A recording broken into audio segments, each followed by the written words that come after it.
ಎರಡನೇ ಮದುವೆ ಆದರೂ ಮೇಘ್ನಾ ರಾಜ್. ಅಷ್ಟಕ್ಕೂ ಹುಡುಗ ಯಾರು? ಯಾರೊಂದಿಗೆ ಎರಡನೇ ಮದುವೆಯನ್ನು ಮೇಘ್ನಾ ರಾಜ್ರವರು ಆದರು? ತಮ್ಮ ಮಗನಿಗೋಸ್ಕರ ಆದ್ರಾ ಅಥವಾ ಏನು? ಇದ್ದಕ್ಕಿದ್ದ ಹಾಗೆ ಯಾಕೆ ಈ ಒಂದು ಮದುವೆಯನ್ನು ಆದರು? ತಂದೆ ತಾಯಿ ತೋರಿಸಿದಂತೆ ಮದುವೆ ಆದ್ರ ಏನಾಯಿತು? ಮೇಘ್ನಾ ರಾಜ್ರವರು ಇದ್ದಕ್ಕಿದ್ದ ಹಾಗೆ ಎರಡನೇ ಮದುವೆಯನ್ನು ಮೊಟ್ಟ ಮೊದಲೇದಾಗಿ ಆಗಲ್ಲ ಅಂತಂದರು. ಮೊನ್ನೆ ಅಷ್ಟೇ ಒಂದು ಯೂಟ್ಯೂಬ್ ಚಾನಲ್ನಲ್ಲಿ ಒಂದು ಮದುವೆಯನ್ನು ಆಗ್ತೀನಿ, ಎರಡನೇ ಮದುವೆಯನ್ನು ಆದಷ್ಟು ಬೇಗ ಆಗ್ತೀನಿ, ಯಾಕಪ್ಪ ಅಂತಂದ್ರೆ ನನಗೆ ಆಗಬೇಕು ಅನಿಸಿದ್ರೆ ಖಂಡಿತವಾಗ್ಲೂ ನಾನು ಎರಡನೇ ಮದುವೆಯನ್ನು ಆಗ್ತೀನಿ ಅಂತಕ್ಕಂತ ಹೇಳಿದವರು ಇದ್ದಕ್ಕಿದ್ದ ಹಾಗೆ ಮದುವೆಯನ್ನು ಯಾಕಾದರು? ಇಷ್ಟಕ್ಕೂ ಇದರ ನಡುವಿರೋ ಸಂಗತಿ ಏನು? ನನ್ನವರೇ ನನಗೆ ತುಂಬಾ ಮೋಸ ಮಾಡಿದ್ರು, ನಾನು ಅವರನ್ನು ಬಹಳ ನಂಬಿದ್ದೆ ಅನ್ನೋ ಮಾತನ್ನು ಯಾರ ಬಗ್ಗೆ ಹೇಳಿದ್ದಾರೆ ಮೇಘ್ನಾ ರಾಜ್ರವರು? ಏನಾದರೂ ಅವರು ಎರಡನೇ ಮದುವೆಯನ್ನು ಆಗೋ ಒಂದು ಪತಿಯವರು ಸೊ ಇವರಿಗೆ ಮೋಸವನ್ನು ಮಾಡಿದ್ರಾ? ಏನಾಯಿತು ಇವರಿಬ್ಬರ ನಡುವೆ? ಏನಾಯಿತು ಇವರಲ್ಲಿ? ಸೊ ಯಾಕೆ ಹೀಗೆ ಮನಸ್ಸನ್ನು ಬದಲಾವಣೆ ಮಾಡಿದರು? ಇದೆಲ್ಲದರ ಬಗ್ಗೆ ಅವರೇ ಸ್ವತಃ ಖುದ್ದಾಗಿ ಒಂದು ಹೇಳಿಕೊಂಡಿದ್ದಾರೆ. ಹಾಗಿದ್ರೆ ಬನ್ನಿ ಸ್ನೇಹಿತರೆ, ತಡ ಯಾಕೆ ಮಾಡೋದು, ವಿಡಿಯೋನ ಸ್ಟಾರ್ಟ್ ಮಾಡೋಣ. ವಿಡಿಯೋನ ಸ್ಟಾರ್ಟ್ ಮಾಡೋದಕ್ಕೆ ಮುಂಚೆ ನೀವು ನಮ್ಮ ಚಾನಲ್ಗೆ ಹೊಸಬರಾಗಿದ್ದರೆ, ನೀವೇನು ನಮ್ಮ ಚಾನಲ್ನ ಸಬ್ಸ್ಕ್ರೈಬ್ ಮಾಡಿಲ್ಲ ಅಂದರೆ ಈ ಕೂಡಲೇ ಸಬ್ಸ್ಕ್ರೈಬ್ ಮಾಡಿ. ಹಾಗೆ ಒಂದು ಪಕ್ಕದಲ್ಲಿರೋ ಬೆಲ್ ಐಕಾನ್ನ ಪ್ರೆಸ್ ಮಾಡೋದ್ರ ಮೂಲಕ ನಮಗೆ ಸಪೋರ್ಟ್ ಮಾಡಿ. ಹಾಗಿದ್ದರೆ ತಡ ಯಾಕೆ ಮಾಡೋದು, ಬನ್ನಿ ಸ್ನೇಹಿತರೆ ವಿಡಿಯೋನ ಸ್ಟಾರ್ಟ್ ಮಾಡೋಣ. ಮೇಘ್ನಾ ರಾಜ್ ಆಗಿ ಚಿರಂಜೀವಿ ಸರ್ಜಾ ಇಬ್ಬರು ತುಂಬ ಚೆನ್ನಾಗಿ ಒಂದು ಜೀವನವನ್ನು ನಡೆಸ್ತಾ ಇದ್ರು. ಇಬ್ಬರು ಒಂದು ಪ್ರೀತಿಸಿಬಿಟ್ಟು ಮದುವೆಯನ್ನು ಆದಂಥವರು. ಸೊ ತುಂಬ ಚೆನ್ನಾಗಿ ಒಂದು ಜೀವನವನ್ನೇನೋ ನಡೆಸ್ತಾ ಇದ್ರು. ಆದರೆ ವಿಧಿಯ ಆಟ ಯಾರು ಬಲ್ಲರು ಅನ್ನೋ ರೀತಿ ಒಂದು ವಿಧಿ ಕೈ ಕೊಟ್ಬಿಡ್ತು. ಸೊ ತುಂಬ ಚೆನ್ನಾಗಿ ಯಾರಿರ್ತಾರೋ ಅವರ ಜೀವನವನ್ನು ದೇವರು ಕಸಿದುಕೊಳ್ತಾನೆ ಅನ್ನೋದು ಕೆಲವೊಂದಿಷ್ಟು ಜನರ ಅಭಿಪ್ರಾಯವಾಗಿದೆ. ಮೊನ್ನೆ ಅಷ್ಟೇ ದಿಲೀಪ್ ರಾಜ್ರವರ ಅಗಲಿಕೆ ಇದ್ದಾಗ ಅವರ ಹೆಂಡತಿಯವರು ತುಂಬ ಅಂದರೆ ತುಂಬ ದುಃಖವನ್ನು ಪಟ್ಟರು ವಿದ್ಯಾ ಅವರು. ಯಾಕಪ್ಪ ಅಂತಂದರೆ ಅವರು ಹೇಳಿದರು ಯಾವ ರೀತಿಯಾಗಿ ಒಂದು ಹತ್ತಿದ್ದಾರೆ ಅಪ್ಪ ಅಂತಂದರೆ, ಇಲ್ಲ ದೇವರು ಸರಿ ಇಲ್ಲ, ಅವನನ್ನು ನಾನು ಕೇಳ್ತೀನಿ, ತುಂಬ ಚೆನ್ನಾಗಿರೋರನ್ನ ನೋಡ್ರಿ ಅವನಿಗೆ ಹೊಟ್ಟೆ ಉರಿ, ಅವರನ್ನು ಕರೆದುಕೊಂಡು ಬಿಡ್ತಾನೆ, ಯಾರು ಕಿತ್ತಾಟ ಜಗಳವನ್ನು ಮಾಡ್ಕೊಂಡಿರ್ತಾರೋ ಅವರನ್ನು ಮಾತ್ರ ಚೆನ್ನಾಗಿ ಇಡ್ತಾನೆ, ನಾವು ಆ ಥರನೇ ಇರಬೇಕೇನೋ, ತುಂಬ ಚೆನ್ನಾಗಿದ್ದರೆ ದೇವರು ಕರೆದುಕೊಂಡು ಬಿಡ್ತಾನೆ, ಎಚ್ಚರ ಅನ್ನೋ ಮಾತನ್ನು ಇಲ್ಲಿ ಒಂದು ಆ ರೀತಿಯಾಗಿ ವಿದ್ಯಾ ಅವರು ಒಂದು ಯಾರಪ್ಪ ಅಂತಂದರೆ ವಿದ್ಯಾ ಅವರು ಹೇಳ್ತಾರೆ. ಒಂದು ಹಿಟ್ಲರ್ ಕಲ್ಯಾಣದ ಮೂಲಕ ಹಲವಾರು ಒಂದು ಧಾರಾವಾಹಿಗಳನ್ನಾಗಿರ್ಬೋದು, ಹಲವಾರು ನಿರ್ದೇಶನಗಳನ್ನು ಇಲ್ಲಿ ದಿಲೀಪ್ ರಾಜ್ರವರು ಮಾಡಿದರು.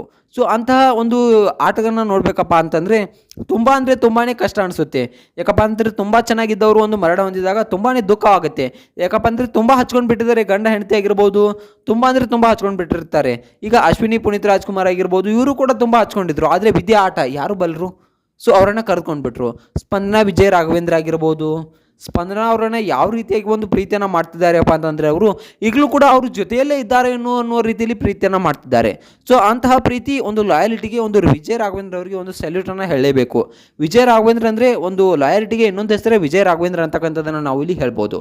ಇನ್ನು ಮೇಘ್ನಾ ರಾಜ್ ಅವರ ಬಗ್ಗೆ ನೋಡಬೇಕಪ್ಪ ಅಂತಂದರೆ ಇವರು ಮೊಟ್ಟ ಮೊದಲನೇದಾಗಿ ಎರಡನೇ ಮದುವೆ ಆಗೋಲ್ಲ ಅಂತಂದವರು. ಯಾಕಪ್ಪ ಅಂತಂದರೆ ಮೊಟ್ಟ ಮೊದಲನೇದಾಗಿ ಒಂದು 2 ವರ್ಷಗಳ ಕಾಲ ನಾನು ಯಾವುದೇ ಎರಡನೇ ಮದುವೆಯನ್ನು ಆಗೋದಿಲ್ಲ, ನನಗೆ ಎರಡನೇ ಮದುವೆ ಇಷ್ಟ ಇಲ್ಲ ಅನ್ನೋ ಮಾತನ್ನು ಮೇಘ್ನಾ ರಾಜ್ ಅವರು ಹೇಳಿದರು. ಸೊ ಈ ರೀತಿಯಾಗಿ ಹೇಳಿದ್ದ ಮೇಘ್ನಾ ರಾಜ್ರವರು ಯಾಕೆ ಬದಲಾದ್ರು? ಏನಾಯಿತು ಇವರಿಬ್ಬರ ನಡುವೆ? ಏನಾಯಿತು? ಯಾಕೆ ಒಂದು ಎರಡನೇ ಮದುವೆಯನ್ನು ಆಗ್ತೀನಿ ಅಂತ ಅಂದರು? ಇವರೇ ಸ್ವತಃ ಖುದ್ದಾಗಿ ಹೇಳಿದ್ದಾರೆ, ಇಲ್ಲ ಮೊಟ್ಟ ಮೊದಲೇದಾಗಿ ನಾನೇ ಅವನಿಗೆ ತಂದೆ ತಾಯಿ ಆಗಬೇಕು ಅಂತ ಅಂದ್ಕೊಂಡಿದ್ದೆ. ಆದರೆ ನನಗೆ ಒಬ್ಬರು ಕಸಿನ್ ಹೇಳಿದರು, ನೀನು ಮೊದಲು ಒಳ್ಳೆಯ ಅಮ್ಮ ಆಗು, ಆನಂತರ ಅಪ್ಪ ಆಗುವಂತೆ, ಅಪ್ಪನ ಸ್ಥಾನವನ್ನು ತುಂಬುವುದು ಅಷ್ಟು ಸುಲಭವಲ್ಲ ಅಂತಕ್ಕಂಥ ಮಾತನ್ನು ಹೇಳಿದರು. ಆದರೆ ನನಗೆ ಆವಾಗ ಏನೂ ಅನಿಸ್ಲಿಲ್ಲ.